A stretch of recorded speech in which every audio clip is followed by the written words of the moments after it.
looking at the eyes of the audience and getting eye contact all the time and talking to them and communicating with them, because that's what doing comedy clubs gives you, is that ability to communicate directly. Whereas, yeah, a lot of actors, they don't have that, and for comedy especially, you're constantly breaking the fourth wall. Like, I would say, like when Bruce Forsyth was doing the Generation Game, you know, he'd talk to his guests in a brilliant way because he wouldn't patronise them, and he'd often turn to the audience while some little old lady was next to him, and he'd just give a look to the audience as if to say, you know, just, you know, isn't she crap? But in such a funny way, it was as if it's almost a comment on life itself. That's the thing about comedians. When they do performance, I answered your question yet? Or? Yes. No, that's great. It's brilliant. It's just comedy and acting, isn't it? A lot of it is natural. You know, comedians really are. I've got to put some topics on my spot. Actors. Oh shit! It's tip eggs. Hey, listen, right?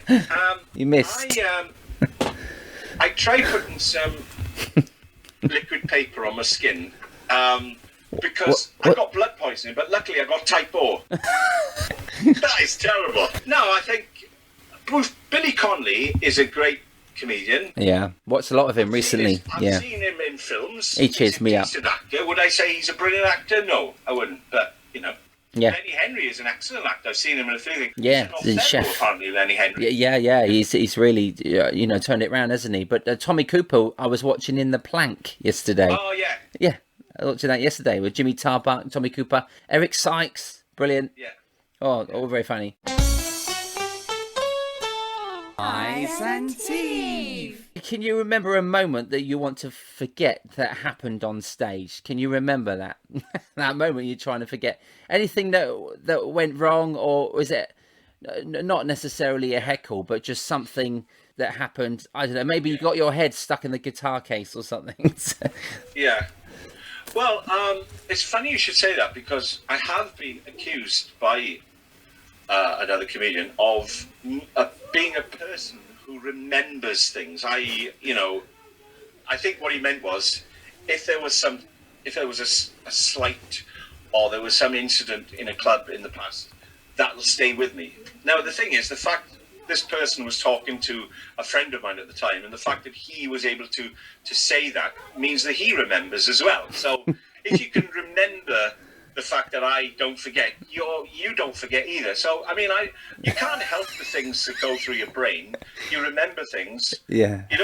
I try not to be bitter or anything. When it comes to forgetting things on stage, I think there's loads of things. I mean, when I did the second cruise, I did too long. I was meant to do half an hour, but I wasn't sure, and I did 45-minute sets. And I know if I'd stuck to the half hour, it possibly would have gone a lot better, because it would have been a lot tighter. It was a very good exercise for me to do, and the fact that I could do it, 45 minutes, then 45 minutes of the same material, and then on the other night, 2 different 45 minutes. I should have just done half an hour. And then on the fourth night, the third night, you get to do adult material, or they call it adult, you can just talk about drugs or whatever. Yeah. And I did half an hour then, and that, of course, went down a lot better. Now, I'd like to... It's not that I want to forget that. I actually would like it... I often wish certain things... I wish I could go back in time and make things go differently. That's one of them. I also remember things like... Do you remember that you've put Tipex on your face? Do you remember that? Because it's still there. On stage. Oh, okay. No, it's on a podcast. No, that's changing the question. So I've done gigs where I've arrived at the venue tired because I've driven a long way. I may have had a smoke of something, but and then I go on stage, and then I kick myself if the gig doesn't go.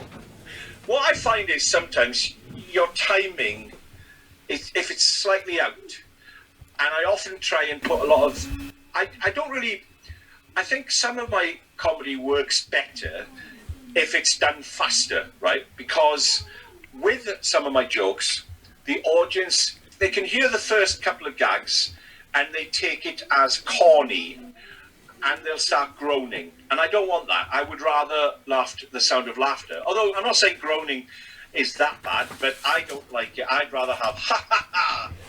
In order to ensure that happens, I find if I go fast, I can slow down after 10 minutes or something. But if I start off fast, it usually gets the audience, they haven't got time to groan. Yeah, yeah. Wow, there's the next one coming now, and then the next one, then the next one.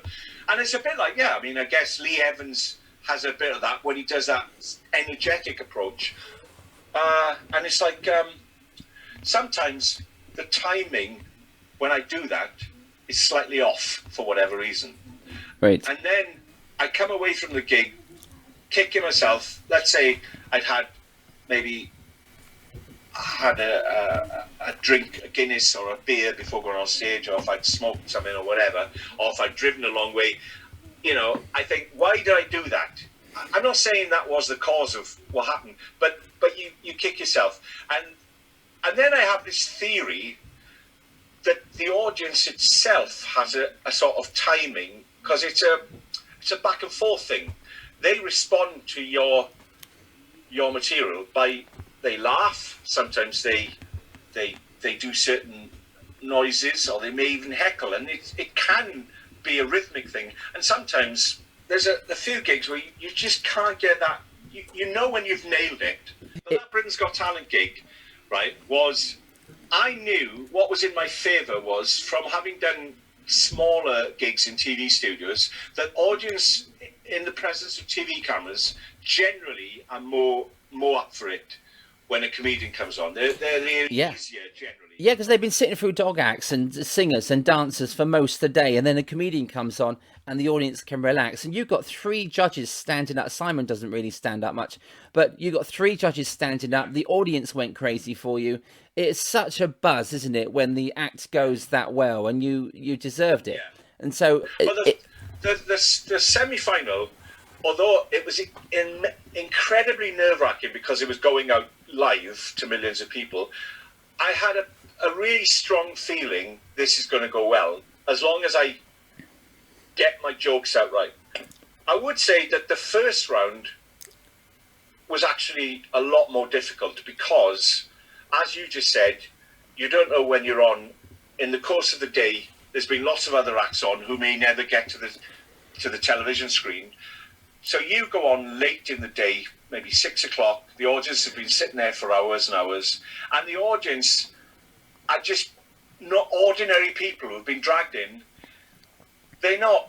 Perhaps they don't even go to theatre on a regular basis. Yeah, right? They're in a big theatre and you go on, and then you have to do that chat with the judges just before you start your performance, which, when you're a comedian, it's like an obstacle course, because if you're a singer or a dancer, yeah, you do the chat, then you transform into something else. So it starts, right? But to do that chat and to try and be yourself and try and be funny and relaxed and then go into your comedy, yeah, I'm proud of what I did, both in the first round and in the semi-final. And yeah, I saw some of your chat with Simon Cowell, and you got the audience on your side before you started the act. I know what you mean about that transition from interview to act, but you nailed it. Hi, welcome. What's your name, please? Noel James. How old are you, Noel, if you don't mind me asking? 52. What do you do, Noel? I invigilate in schools. What's that? When the kids are doing exams in schools and you sort of look after them, you know, make sure they don't cheat and stuff. Yeah. If you'd have taken any O-levels or A-levels, Simon, you'd know that. Are you with anyone today? Unfortunately, my girlfriend couldn't make it because she doesn't exist. Well, look, good luck. Thank you very much. That was your first big laugh. And I remember doing my audition. It was 8 years ago this January. And I was standing there and Simon was talking to me, and I got about 5 big laughs from questions that he would ask, because he was being a little bit rude, right? Yeah. Because he didn't know who I was or what I did. And so I was telling him, but I had a comeback for every, you know, you don't want to appear like he's, you know, trying to belittle you. So you have some lines ready, you know, and I didn't. I just ad-libbed and I replied to everything you said, but everything got a laugh. The judges were laughing. The audience were then on my side. So you had to get them on your side. When you were getting these questions off Simon Cowell, were the answers you gave him, which were funny, were they ones you pre-planned or thought of, or were they just spontaneous? No, I didn't know what he was going to say, so they were all spontaneous, and I wish that they showed that, because I can't remember what I said, but I know that the audience laughed 4 or 5 times before I started the act, but they could relax because they were going to enjoy what I was going to do. And the next thing I done was visual. I started the act with a visual ventriloquist thing, so it was spontaneous, but as yourself, we both put our professional careers on the line doing the show, so because that's what you do. You go on there and you're taking a huge risk when you've worked 30, 25 years in comedy clubs and you're wanting to get more work out of it, open more doors, whereas it could have all closed on you, couldn't it? Because I was in the same position.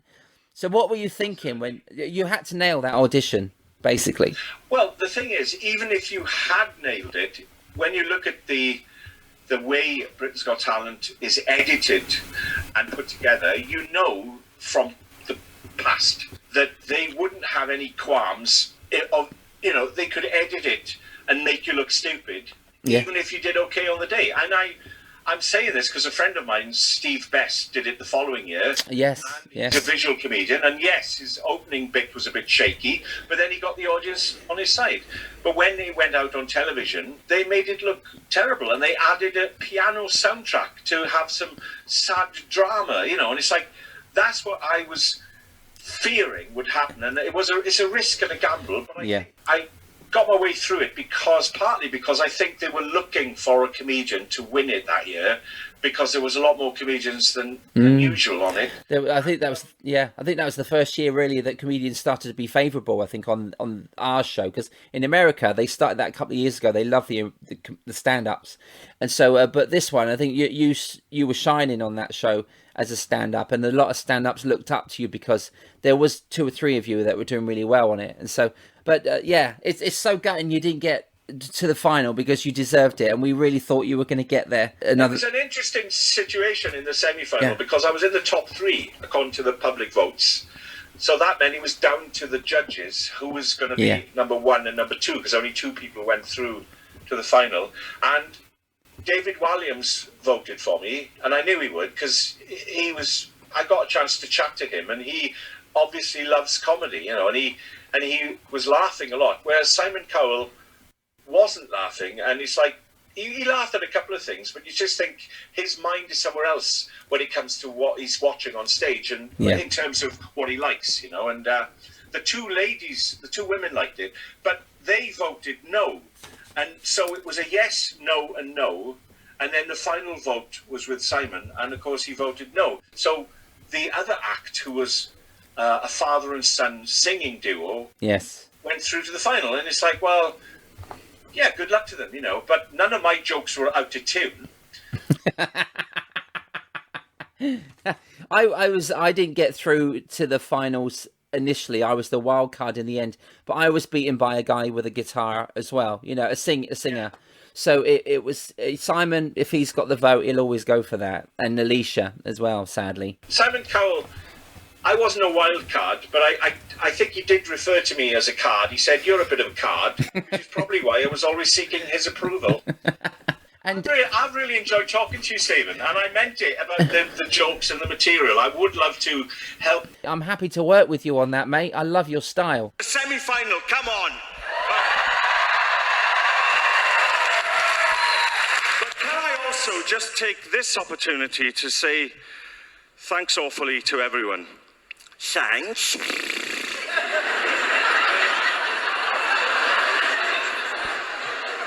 I'd like to thank so much to be on the show today. Thank you to Noel James. Thank you, Steve. It's been an absolute pleasure, and I've really enjoyed it.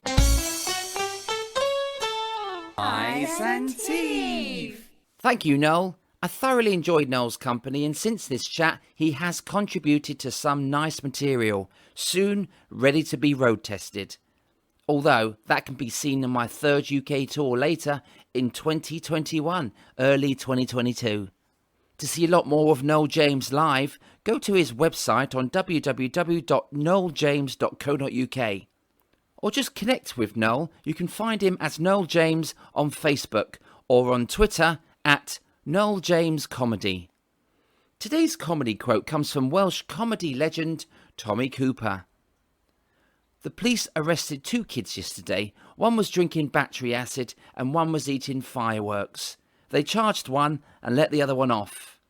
Or as Tommy would say, the police arrested 2 kids yesterday. One was drinking battery acid and one was eating fireworks. They charged one, but they let the other one off. Eyes and Teeth is written, produced and hosted by Steve Hewlett. Vocals by Lola, Larissa and Nina Hewlett. Additional vocals by Rich T. The Eyes and Teeth music and jingles are performed and produced by Kevin Dean.